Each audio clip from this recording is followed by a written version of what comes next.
આજના સમાચાર શું છે નથી ખબર ને તો તમારે ટેન્શન લેવાનું કોઈ કામ નથી. આ એક વિડીયો જોઈ લેશો ને તો આજે કઈ કઈ ઘટનાઓ બની છે ને એ બધા વિશે તમને ટૂંકમાં ખબર પડી જશે. અને શરૂઆત આપણે દ્વારકાધીશ મંદિરથી કરીએ. હવે જે આ દ્વારકાધીશ મંદિર આપણા ગુજરાતમાં આવેલું છે એ 4 ધામનું એક ધામ માનવામાં આવે છે. અને આ દ્વારકાધીશ મંદિર પર દિવસની 6 ધજા પણ ચડે છે.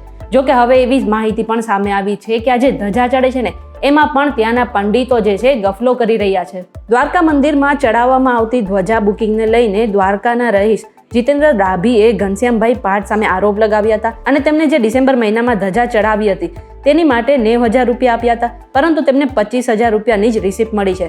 હવે આ બધા મામલે તેમને તપાસની માંગ પણ કરી રહ્યા છે. જાણીતું છે કે દ્વારકાધીશ મંદિરમાં દિવસની 6 ધજા ચડે છે અને એવું પણ કહેવાય રહ્યું છે કે જે 4 ધજા છે તેને લઈને આવનાર 10 વર્ષ સુધીનું બુકિંગ પણ થઈ ચૂક્યું છે અને જે 2 બાકીની ધજા રહે છે તેનું બુકિંગ ડ્રો દ્વારા કરવામાં આવે છે. આજકાલ ગુજરાતમાં એક વ્યક્તિ ઘણા ચર્ચામાં છે અને એ છે દેવાયત ખવડ. હવે જોવા જઈએ ને તો દેવાયત ખવડનો મુદ્દો તો કંઈક અલગ રીતે દર વર્ષે આપણી સામે આવતો હોય છે. ફરી એકવાર દેવાયત ખવડના એક ન્યૂઝ આપણી સામે આવ્યા છે. દેવાયત ખવડનો ગઈકાલે એક પ્રોગ્રામ હતો રાજકોટના રેસકોર્સ ગાર્ડનમાં જે છે એ પ્રોગ્રામ રાખેલો હતો અને એક સ્ટેજ પણ બનાવવામાં આવેલું હતું. પરંતુ આ સ્ટેજમાં જ્યારે પોતે ઊભા હતા એ દરમિયાન જ વજનને કારણે એ સ્ટેજ નીચે પડી ગયું હતું. જોકે સદનસીબે જે સ્ટેજની હાઈટ હતી એ એટલી બધી ઊંચી નહોતી જેના કારણે મોટી દુર્ઘટના ઘટે, પરંતુ સદનસીબે પોતે પણ બચી ગયા છે અને આસપાસના જેટલા પણ લોકો હતા એ પણ બચી ગયા છે. હવે રાજકોટની જ વાત આવી છે તો એ જ એક વાત એ કહી દઉં કે રાજકોટમાં જે TRP ગેમનો અગ્નિકાંડ સર્જાયો હતો એ તો બધાને યાદ જ હશે. એવામાં હજુ પણ આ અગ્નિકાંડને લઈને તંત્ર સતર્ક ના થયું હોય ને એવું લાગી રહ્યું છે.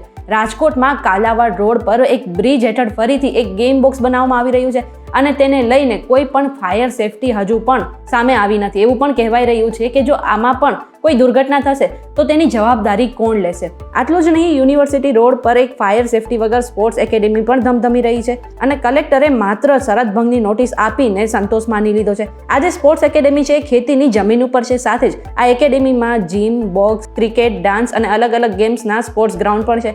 પણ ખાસ વાત એ છે કે તેની અંદર કોઈ ફાયર સેફટીના સાધનો નથી. ટૂંકમાં એક આવી દુર્ઘટના થઈ ગઈ છે એમ છતાં પણ તંત્ર ક્યારે જાગશે એ પ્રશ્ન હજુ પણ સતાવી રહ્યો છે. રાજ્યમાં સ્થાનિક સ્વરાજની ચૂંટણીના બિગુલ ફૂંકાઈ ગયા છે અને હવે અંદરની લડાઈ પણ શરૂ થઈ ગઈ હોય ને એવું લાગી રહ્યું છે. કારણ કે હવે ટૂંક સમયની અંદર જ ભાજપમાં કંઈક નવા જૂનું થઈ શકે છે. આ હું શા માટે બોલી રહ્યો છું? કારણ કે જૂનાગઢમાં ટેકાના ભાવે ખરીદાતી મગફળીમાં ભાજપના જ ધારાસભ્ય અરવિંદ લાડાણીએ આક્ષેપ લગાવ્યા બાદ રાજકીય ડ્રામા શરૂ થઈ ગયો છે. માણાવદરના ભાજપના ધારાસભ્ય અરવિંદ લાડાણીએ ગુજકોમાસોલના ડિરેક્ટર નરેન્દ્રસિંહ પરમાર પર કરોડોના ભ્રષ્ટાચારના આરોપ લગાવ્યા છે. જોકે હવે આરોપ લગાવ્યા બાદ નરેન્દ્રસિંહ પરમારે પણ હવે એમની ઉપર એટલે કે જે ધારાસભ્ય છે એમની ઉપર 1 કરોડની જે માનહાનિનો દાવો છે એ પણ માંડી શકે છે એવું એમને કહ્યું છે. છેલ્લા ઘણા સમયથી હાર્ટ એટેકના જે કિસ્સાઓ છે વધી રહ્યા છે અને જુવાનિયા સહિત બાળકોને પણ હાર્ટ એટેક આવી રહ્યા છે અને આવો જ એક કિસ્સો સુરતમાંથી સામે આવ્યો છે. સુરતમાં પોલીસ ભરતી માટે આવેલા એક ઉમેદવારનું હાર્ટ એટેકને કારણે મૃત્યુ થયું હતું. આ જે ઉમેદવાર હતો એ તાપીનો વતની હોય એવું પણ કહેવાય રહ્યું છે. સાથે જ આ જે ઉમેદવાર છે સુરતમાં શારીરિક કસોટી માટે આવ્યો હતો અને ગ્રાઉન્ડમાં ભાગતા ભાગતા જે સમયે તેને હાર્ટ એટેક આવી ગયો હતો. એ બાદ તેને CPR આપીને તેનો જીવ બચાવવાનો પ્રયત્ન કર્યો હતો અને પોલીસ ગ્રાઉન્ડ પર જ એ યુવક મૃત્યુ પામ્યો હતો. હાટકેશ્વર બ્રિજ નાના છોકરાને પણ ખબર છે કે હાટકેશ્વર બ્રિજમાં કેવડો મોટો કૌભાંડ થયેલો છે. હવે જે કોન્ટ્રાક્ટરને આખો જે કોન્ટ્રાક્ટ આપેલો છે એનું નામ છે અજય ઇન્ફ્રા નામની કંપની. જો કે હવે અજય ઇન્ફ્રા નામની કંપનીએ જ હજી એક મોટો પુલ બનાવ્યો હતો જે રેલવે દ્વારા એમને કોન્ટ્રાક્ટ આપવામાં આવેલો હતો. હવે જે પુલ બનાવ્યો છે ને એ પણ એટલી નબળી ક્વોલિટીનો બનાવેલો છે કે જેને જ કારણે અત્યારે રેલવેને 100 કરોડથી વધુનું નુકસાન થયું છે. પુલ નબળો હોવાથી અહીં ટ્રેન 10 કિલોમીટરની સ્પીડે હકારવી પડે છે અને જે આ બ્રિજ બનાવ્યો છે ને એવું લાગી રહ્યું છે કે ગમે ત્યારે પડી શકે.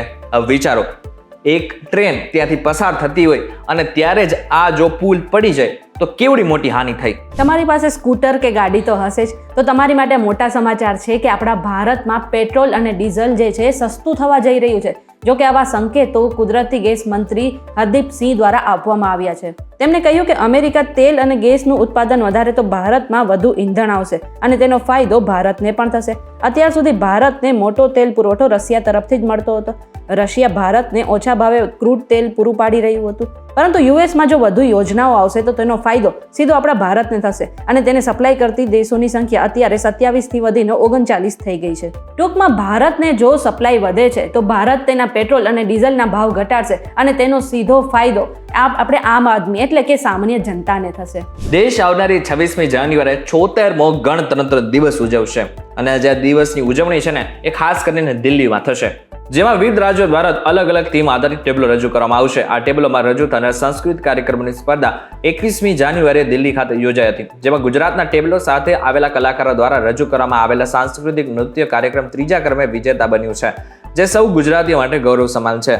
અને જ્યાં ટેબલો રજૂ કરવામાં આવ્યો હતો એમાં મણિયારા રાસ ખાસ મહત્વ ધરાવતું હતું, એટલે કે એ રજૂ કરવામાં આવ્યું હતું અને એનો જે ક્રમ છે એ ત્રીજો આપવામાં આવ્યો છે.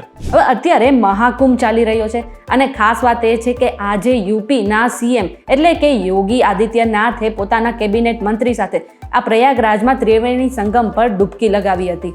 આજે યોગી આદિત્યનાથ, નાયબ મુખ્યમંત્રી કેશવ પ્રસાદ મૌર્ય, બ્રિજેશ પાઠક અને અન્ય કેબિનેટ મંત્રીઓએ ત્રિવેણી સંગમમાં પવિત્ર ડૂબકી લગાવી હતી. સાથે એવું પણ કહેવાય રહ્યું છે કે આવનાર સમયમાં પીએમ મોદી, અમિત શાહ તથા રાષ્ટ્રપતિ અને ઉપરાષ્ટ્રપતિ પણ મહાકુંભમાં આસ્થાની ડૂબકી લગાવશે. ત્રિવેણી સંગમમાં ડૂબકી લગાવ્યા બાદ યોગી આદિત્યનાથે એક વિશેષ બેઠકની પણ અધ્યક્ષતા કરી હતી. સાથે જ યુપી માટે ઘણી મોટી જાહેરાતો પણ કરી હતી. સૈફ અલી ખાનને અત્યારે રજા મળી ચૂકી છે, આપણે બધાને ખબર છે, પરંતુ શું તમને ખબર છે કે હવે સૈફ અલી ખાનની જે 15,000 કરોડ રૂપિયાની જે સંપત્તિ છે ને એ ગમે ત્યારે જપ્ત થઈ શકે છે.